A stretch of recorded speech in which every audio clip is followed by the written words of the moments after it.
Jésus, Jésus, Jésus, Jésus, Jésus, Jésus, Jésus, Jésus.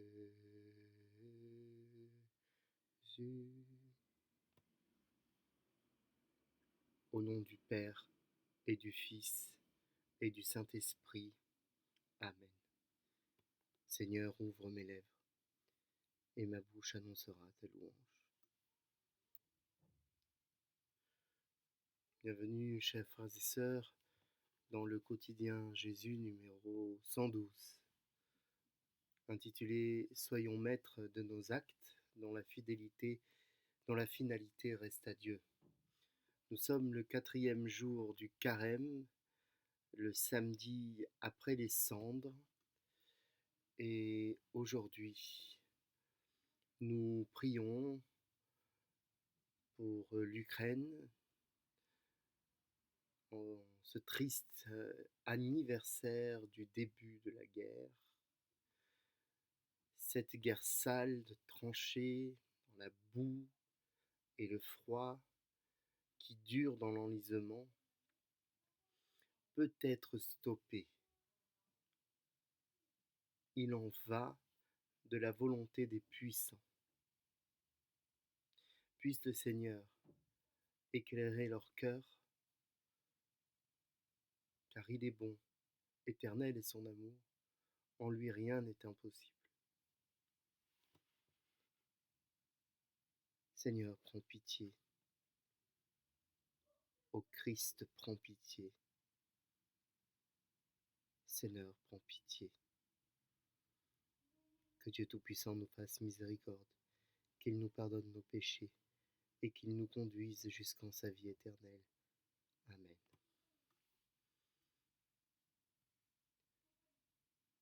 Bienvenue à tous, bienvenue à toutes, et bienvenue aux nouveaux priants. Nous attendons vos commentaires, vos intentions de prière. N'ayez pas peur de nous confier vos prières pour que nous puissions être plusieurs à prier pour vous. N'hésitez pas à partager cette publication sur les réseaux sociaux. Chaque année, après l'Avent, Noël et le retour à l'ordinaire, d'un coup d'un seul, en pleine festivité carnavalesque, festivité qui ne respecte plus le calendrier originel, nous entrons dans ce temps du carême, qui nous met en décalage du monde. Tandis qu'on continue à se grimer dans ce qui est devenu un creuset commercial, nous autres, nous entrons dans le jeûne, dans la pénitence et dans la prière. Je dois avouer que je ne suis pas particulièrement attiré par Carnaval.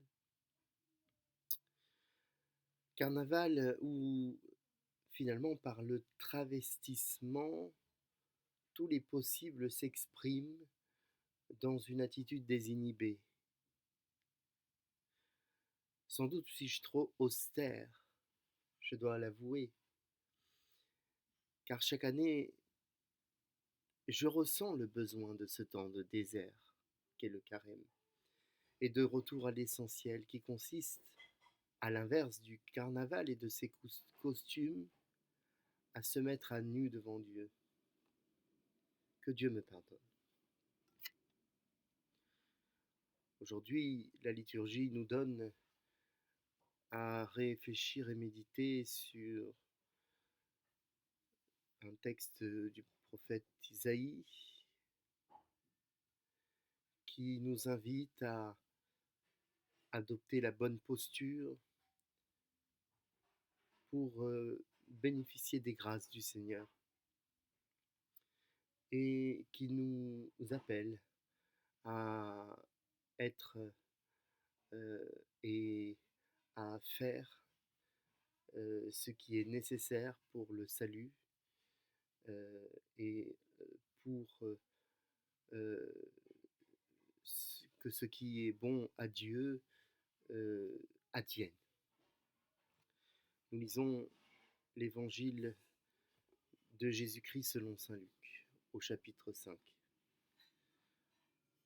En ce temps-là, Jésus sortit et remarqua un publicain, c'est-à-dire un collecteur d'impôts, du nom de Lévi, assis au bureau des impôts. Et il lui dit, suis-moi. Abandonne tout. Abandonnons tout. L'homme se leva et il le suivait. Lévi donna pour Jésus une grande réception dans sa maison. Il y avait là une foule nombreuse de publicains et d'autres gens attablés avec eux. Les pharisiens et les scribes de leur parti récriminaient en disant à ses disciples, pourquoi mangez-vous et buvez-vous avec les publicains et les pécheurs? Jésus leur répondit, ce ne sont pas les gens en bonne santé qui ont besoin du médecin, mais les malades. Je ne suis pas venu appeler des justes, mais des pécheurs pour qu'ils se convertissent.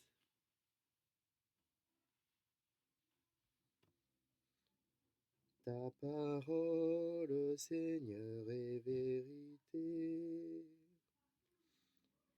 et ta loi délivrance.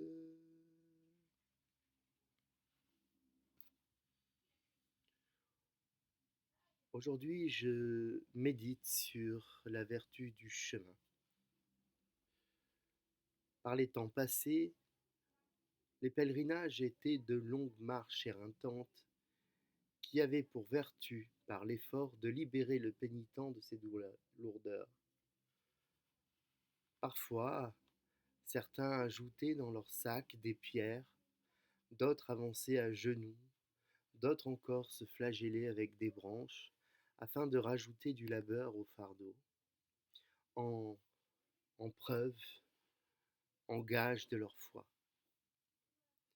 Ces pratiques d'un autre temps nous sont lointaines et inconnues, mais néanmoins, la marche dans le silence jusqu'à un but continue de séduire des personnes de tout horizon. Le chemin de Compostelle est un exemple éloquent. Le carême est aussi un chemin.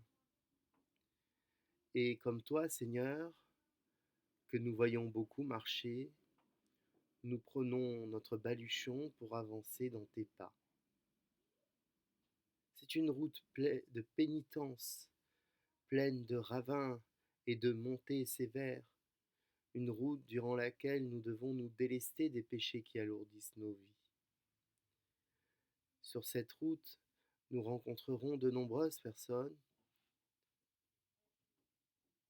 parfois qui nous aideront, parfois qu'il faudra aider. Aussi, nous devrons faire preuve d'accueil et de tolérance, comme tu l'as fait pour Lévi, c'est-à-dire Matthieu, l'évangéliste, le collecteur d'impôts détesté des Juifs, considéré comme pécheur et impur, et qui pourtant devient apôtre. Nous sommes tour à tour celui qui accueille le publicain et le publicain qui est rejeté des siens. C'est là, une loi perpétuelle. Il y a ceux qui nous aiment et ceux qui nous haïssent. Et on est parfois bien surpris lorsque les masques tombent. Mais s'en soucier s'apparente à de l'orgueil, dont moi aussi je suis coupable. celui de considérer que nous pourrions être aimés de tous et que c'est d'ailleurs ce que nous importe le plus, alors on entre dans un jeu de séduction inutile. C'est par notre façon d'être qu'on nous reconnaîtra, à notre façon d'aimer l'autre, qu'il soit, d'où qu'il soit, quoi qu'il ait pu faire. J'en conviens qu'il y a ici un exercice peu aisé, mais possible, avec la patience du pèlerin et l'endurance du marcheur. Dans la culture du résultat et du rendement, qu'est notre culture, on ignore tout ce qui a emmené jusqu'à ce dernier, c'est-à-dire le rendement, le résultat. Ce qui importe, c'est le résultat. Mais Dieu ne nous impose pas d'obligation de résultat, mais de moyens. C'est bien une attitude qu'il faut acquérir, une intention, un devoir d'avancer dans l'amour de l'autre. Tel est le bon sens. Soyons maîtres de nos actes, dont la finalité reste à Dieu. Qu'il en soit ainsi.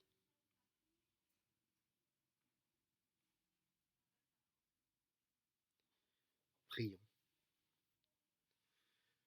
Seigneur Jésus, lorsque tu fus au désert, tu as jeûné et prié, et tu as vaincu Satan. Jeûnons en ce carême, dans notre corps et notre cœur, pour nous dépouiller du superflu qui cache l'essentiel. Rejetons Satan. Prenons notre croix dans l'espérance de la résurrection. Faisons pénitence, prions, soyons miséricordieux pour le bien du prochain, car dans le visage de l'autre, c'est toi que nous voyons. Amen. Tournons-nous vers notre Mère, Marie. Je vous salue, Marie, pleine de grâce. Le Seigneur est avec vous. Vous êtes bénie entre toutes les femmes, et Jésus, le fruit de vos entrailles, est béni. Sainte Marie, Mère de Dieu, priez pour nous pauvres pécheurs, maintenant et à l'heure de notre mort. Amen. Gloire au Père, au Fils, au Saint-Esprit, comme il était au commencement, maintenant et toujours, et pour les siècles des siècles. Amen. Sainte Marie, Mère de Dieu, Vierge des Vierges au cœur immaculé, Notre-Dame de la paix, des petits et des pauvres, de tous les peuples, prie pour nous qui avons recours à toi. Et que le Seigneur nous comble de sa bénédiction et de sa paix, lui qui est Père, Fils et Saint-Esprit. Amen. Allons, frères et sœurs, dans la paix du Christ. Bonne journée à chacun et bon week-end.